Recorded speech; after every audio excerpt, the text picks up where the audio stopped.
If you don't have a Bandcamp page set up already for your music, you really should. It gives you a place to host your music so you can share it on social media or share it with friends and fans if you want.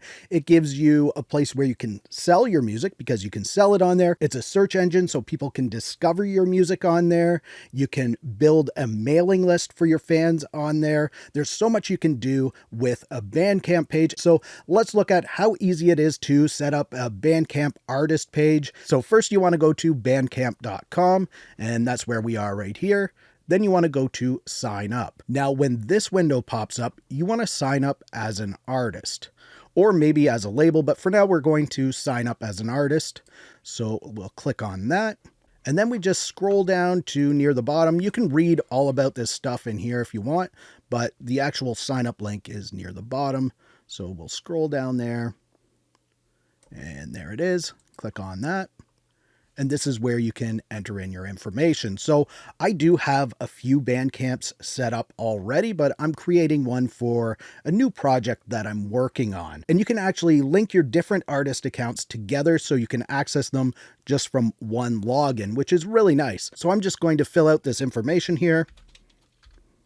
And once you have this all filled out, you can say, I have read and agree to the terms of use. Of course, you're going to want to do that. And then you click sign up. And I should mention this video isn't sponsored or anything. It's just, I really like Bandcamp and I think everybody should set this up for their music projects. Now, here you can see we can set up our genre. So I'm going to I'll select punk for this. So you can fill out some genre tags if you want to add even more information. It could help people to find your music on Bandcamp, and you can put your location in there. So I'll just put in Canada in there and click next. And you can see you're only allowed to have 5 tags. And I guess I have more. So let's remove some of those tags here. Click next. And you can customize the address for your Bandcamp page. So it's going to be whatever your band or artist name is, and then .bandcamp.com. And for me, this is fine what they have in there. So I'm going to click done. All right, so now we've created this page. Let's start to put some information in there. And I'm just going to close down these. And what I want to do is actually click on this link right here. And you can see there's nothing in here. So let's add an artist photo. We'll start with that. And then you can find the folder where you have your artwork. And I'm going to try this one to start with. We'll see how it looks. And this is a 600 by 600 pixel image. So it's a square image. And I think that looks all right. I'm just going to try the other one that I have just in case. This one's more clear. I might stick with this one. So I'm going to set that up. And now you can add an artist bio in here. I actually have a bio set up in a Word document, so I'm just going to copy and paste it into there. I've already copied it. I'm just going to paste it in. And there it is there. We'll click save. So now we have a profile picture and a bio. It tells us to add an album or a track. So you can add singles in here or albums. I'm going to upload a track, but it's the same thing if you're doing an album, except for the artwork is going to be the same for every song on that album, and it's going to link them all together. So here we go. We'll click on add a track. And first we want to add some audio. So we'll click on that.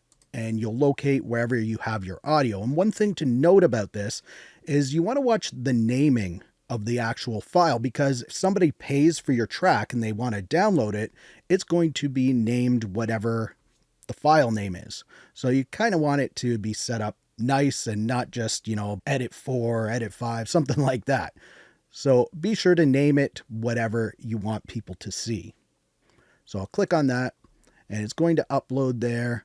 And over here, we can set track name. This one is called Popcorn and Lone Star. If you're a fan of Joe Bob Briggs, this is kind of a tribute to The Last Drive-In. And there's the name. We can set the track pricing. I'm just going to leave it at $1 Canadian. If somebody wants to pay that, go for it. You can let fans pay more if they want. So if you have a super fan, they might want to pay you more. Yeah, let's leave that checked. And then you can put a description for the track. All right, so there's a little bit about the track. I'm not going to put the lyrics in there. You can do that if you want. Track credits. You can put anything you want in there. If you did everything yourself. You can put your name in there and written, produced, whatever you want to put in there. If there's other people you need to credit, you can do all of that. I'm going to leave that blank. I just did everything myself on this song. Artist, you can leave this blank to use your artist name, and that's what I'm going to do. And now upload track art. And you can see it says minimum pixels 1400 by 1400, but bigger is better. And usually when I do album art, I'll set it up at 2000 by 2000. So it's nice and big. So I'll click on that. And for this, here's the album art I have here. Double click on that. There we go. Our nice album artwork in there. Again, we can put some tags in here. I'm just going to copy and paste what I got there. So there is our tags. License, all rights reserved means you own the copyright and you're not allowing other people to use this for any other projects. It's yours. Other people are allowed to listen to it, and that's it. You can see there's some other licensing that you can do down here. You can read about each one of those if you want. If you have an ISRC for the track, which you might get eventually if you decide to release your music to Spotify and all those places, you'll get an ISRC, and this just helps to track how many spins the song gets in total. So if you get lots of spins and you want to show up on some charts, you want to make sure you have the ISRC in there. Release date, I'll put today's date in there. Now this part right here doesn't really matter until you have some fans. And once you do have some followers, if you mark this as public, they're going to get an email notifying them that you've released some new music. So you can put a little message in here saying, hey, I wrote this song over the weekend. Check it out. Let me know what you think. Something like that. Whatever you want to put in there. You don't even have to put anything in there. Or you can set it to private or subscriber only if you enable subscriptions on here. But I'm just going to leave it like that. And we have everything set up in here the way I want it. And if this song was part of an album, we could click that off right there and it would add it to an existing album. It's not, so we're not going to do that. Let's just click on Save Draft. All right, now let's look at View Draft before we publish it. And here's what it's going to look like once it's public. I'm okay with this, so I'm going to go back to Edit, and then I can click on Publish. And now it's published. So we can click on View Track. And you'll notice up here we have this upload custom header. So we want to do that. And it shows here that it's 975 pixels wide and you can have it 40 to 180 pixels tall. So let's just click on that. And I do have some artwork. I have 3 different choices and I'm not sure which one I want to go with. I'm going to try this one out because it's kind of goes with the theme of this band. All right, so that one looks like that. I'm just going to click OK, and we'll try the clean one with no effect on in there. Yeah, that one's a little too clean for this project. Let's go with that dirtier one. There we go. I like that. So we're going to keep that on there. And now you can see we have this edit navigation bar. So I'm going to click on that. And it says here, navigation bar, show navigation bar. Sure, let's have that. So you can see all of your options in here. You can turn that navigation bar off if you want. You can show the community link if you want. And that's going to show all of your messages because you can also send messages to your fans without releasing music. You want to leave that enabled. Why not? Custom header. So this is where it links to, and we'll leave it at that. You can have it linked to somewhere else on the site if you want. You can use an image map if you know how to set that up. You can set up different areas where it can link to social media and all kinds of different things. You can see there's information on how to set that up. There's custom domain in there, social buttons. So you can show the share and tweet buttons on there. If you don't want that, you can take those off. It just gives people an easy way to share it. Homepage. So what happens when people go to your homepage? They can go to your latest release if you want. They can go to your entire discography, so all of your music, or they can go to your merch grid. I like to have this set up for the discography. You can set it up however you want. If you have Google Analytics, you can put that in there. You can put upcoming shows in there. So if you perform live, you can set that up with your upcoming shows. This is a great tool for musicians of all types. and recommended albums. If you want to send some love to another artist, you can put some recommendations to other artists, or maybe they're your own projects and you have different pages set up for them. You can set that up in here if you want. Now, this section right here, streaming, you can limit them to play it just 3 times. And after they play it 3 times, they're going to need to purchase the track to listen to it again.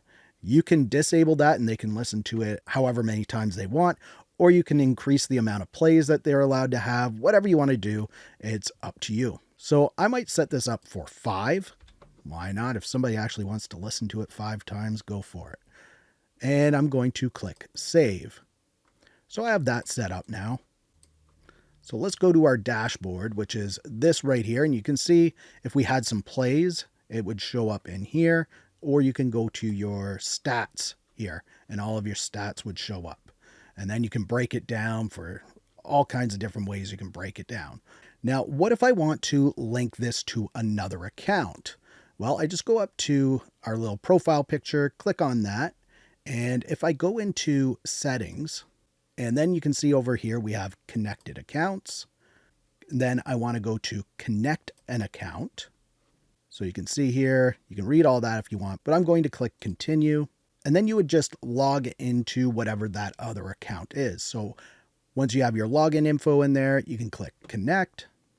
And now I have it connected. So what I can do now is click on this 3 connected accounts because I have these 3 other ones in here. And if I wanted to access my other one, I would just click on that. And now I'm interacting with Bandcamp as that other account. And I can go back up here, click there, and go back to this one again if I wanted. Bandcamp's great at quickly getting your music onto the internet. Now, if you want to release your music onto Spotify and all of those major online streaming services, then check out this video right here where I go through the process of uploading your music so it can be streamed on all those major sites and you can start making money there as well. And if you liked this video, please give it a thumbs up. Also, subscribe to the channel for more videos like this. Thank you so much for watching. For Audio Tech TV, I'm Zane. Keep creating.